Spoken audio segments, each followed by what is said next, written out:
In this video, I show you how to link your Chime to your Robinhood. So first thing you need to do is open up your Robinhood application and then log in your account. Once you are logged in, from here you have to click on this profile icon at the bottom, and after this going to open up this window. From here you have to click on this transfer option, and this going to show of methods that you can use to transfer your money. From here you have to simply scroll down, see this linked section. So there will be an option of add account button, so simply click on that. Then it's going to this window where you have to click on this continue button. It's going to list the banks that you can connect to your Robinhood.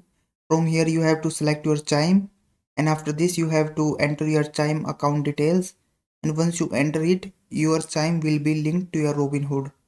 So if this video was helpful, please like this video and subscribe to my channel.